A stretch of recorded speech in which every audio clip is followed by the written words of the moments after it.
I've been a fan of Bloodshot from the very first day he appeared in comics. I bought his first appearance the day... Oh, that's not right. I bought his first appearance the day that it came out. I remember the day that Bloodshot #1 came out because I was very sick. I wasn't just better stay home and watch Star Wars sick. I was lying on my back fighting a fever sick, but I begged my dad to go to my comic shop for me and get me 2 books. The Death of Superman, of course, and this book, Bloodshot #1. I thought Bloodshot was pretty cool, but his comics came out at a time when I was starting to grow out of comic books as a teenager, and it wasn't until I collected all of them again as an adult and read them as an adult that I really found what makes this character so great to me. And I was watching this recent Bloodshot movie, and I saw a lot of those themes in the character and the story that I thought make this character so great.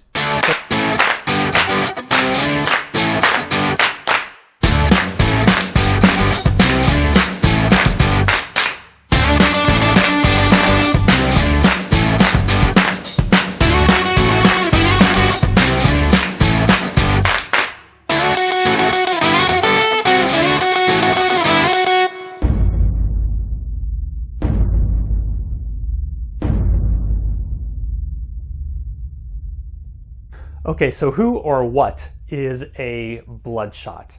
The basics are always pretty much the same from incarnation to incarnation. He's either unwillingly given or he dies and is then donated to Rising Spirit or Project Rising Spirit or Rising Spirit Technologies. The organization changes from incarnation to incarnation, but the basics are the same. They replace his blood with nanites, which are microscopic machines that flow through him, and they give him strength, agility, speed, the ability to regenerate himself from almost nothing sometimes, as we see, and take extensive damage. And he also has the ability to interface directly with computers using the nanites in his blood. And he always ends up breaking free from Rising Spirit and becoming aware of himself and breaking out of the programming that Project Rising Spirit puts into him. And he's violent. He does a lot of murdering. A lot of murdering. Because you see, this process makes him a super soldier. And this gets to what I think is so great about Bloodshot. Because Bloodshot is definitely a product of the 90s. The 90s in comic books were full of characters that were ruthless killing machines. We have characters like Wolverine, the Punisher, Ghost Rider, Deathstroke, Spawn, all just brutal killing machines of characters. And with most of these characters, they were good people. They started out good and then something happened to them to turn them bad. Wolverine, seemingly an okay guy, and then he went through the Weapon X project, turned into a killing machine. Punisher was a nice family man until the mob gets to his family and turns into a brutal killing machine. What's different about Bloodshot, however, is that before he becomes Bloodshot, he's already a bloodthirsty killing machine. He's a hitman for the mob and a despicable person. But by becoming Bloodshot and going through that process, he actually becomes a better person. I mentioned before that in every incarnation, Bloodshot manages to break free of the control of Rising Spirit. And when he gets this freedom, it allows him to define his life on his own terms and define himself for his own terms instead of what he is programmed to be and what he is made to be. And in every incarnation, he ends up a good person. A violent person, that's for sure, but still a good person. Because remember, he does a lot of murder. A lot of murder. He's a good person though, so he's a good murdery person. In every incarnation, he faces what he is supposed to be, what he is programmed to be, and he decides to be a better person. He decides that he is better and different than that. So as he goes about his business of being Bloodshot, he gets into a number of external conflicts. But while he does this, he always has the internal conflict of who he was made to be versus the person that he is trying to be. And this combination of going through that internal conflict while he's trying to resolve all these external conflicts is why I think he's such a fantastic character. And yes, those external conflicts usually involve murder. At least he's sometimes kind of pensive about it. So, let's talk about the Bloodshot movie. This came out recently, starring Vin Diesel as a Bloodshot. About 10 of us saw it in the theater before all of the theaters shut down due to coronavirus. But you can go watch it on digital streaming now. And you know, it's a good, fun Vin Diesel action flick. And that's kind of what it seems to be for the most part on the surface, but I think there's more to it. So I really want to... Wait.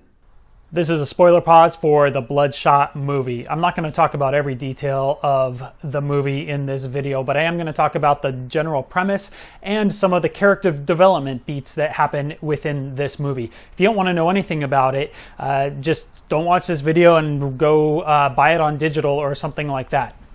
So in the movie, Ray Garrison is a soldier who dies and is given to Rising Spirit Technologies. His blood is infused with nanites, and these nanites give him strength and speed and agility and the ability to regenerate, and also the ability to drive a big rig truck hauling a bunch of flour. More importantly, he gets a lot of programming in his head from RST, and this programming makes him think that he is going and seeking out personal vendettas when really he's doing Rising Spirit's dirty work for them. And he does a lot of murder. I mean, of course, he's Bloodshot.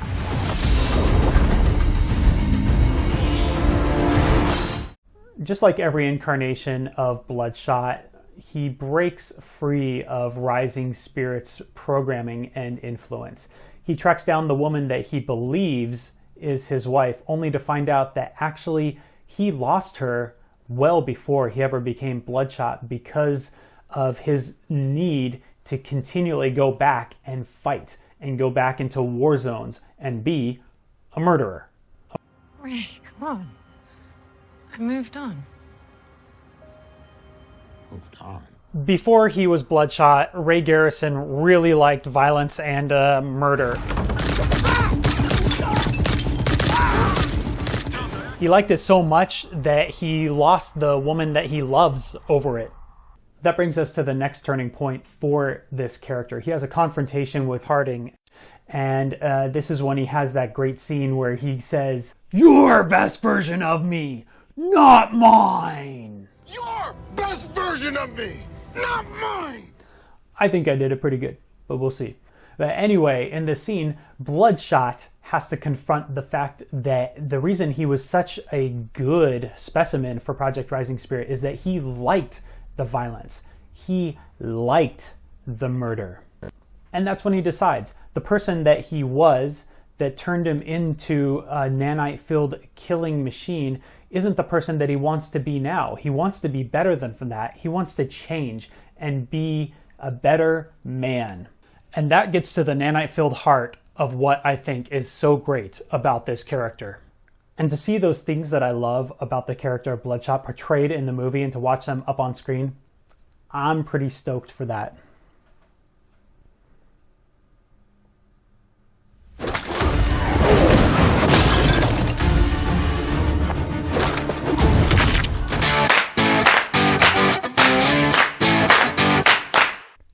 Okay, here's a little bonus to add on to this episode. These are 5 of my favorite Bloodshot comic books. First up, Rye Zero. This is a classic Valiant comic book and is the first full appearance of Bloodshot.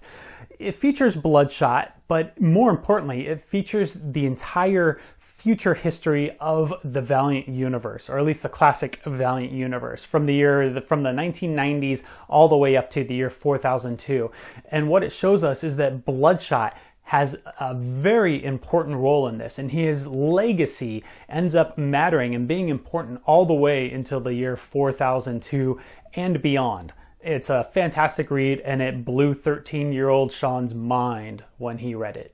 Okay, number 2, another classic Valiant book. This is Bloodshot number 12, Bloodshot's Day Off. This is a one-and-done story about Bloodshot just trying to have a vacation, but because he is a murder machine, once again, he can't escape from violence and action and getting involved with much more than he intends to. It's a really fun read, very enjoyable.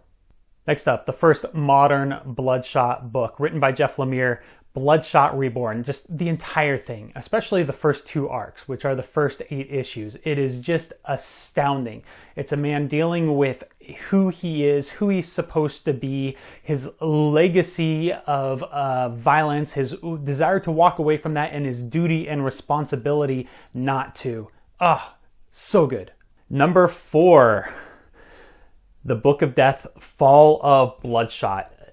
Thinking about the end of this book brings a tear to my eye. This is one of the most interesting and compelling and touching stories of Bloodshot. It tells his entire future history, what happens to him from the present day all the way to many, many, many years in the future when he finally ends up dying.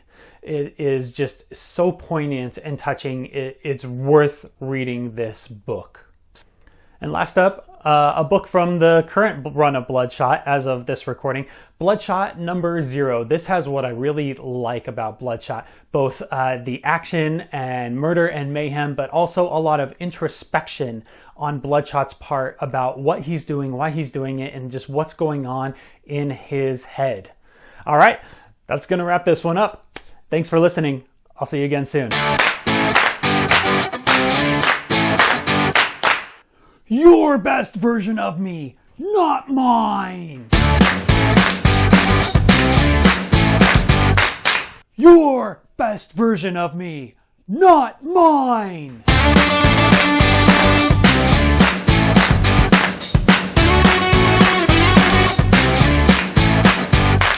Your best version of me, not mine.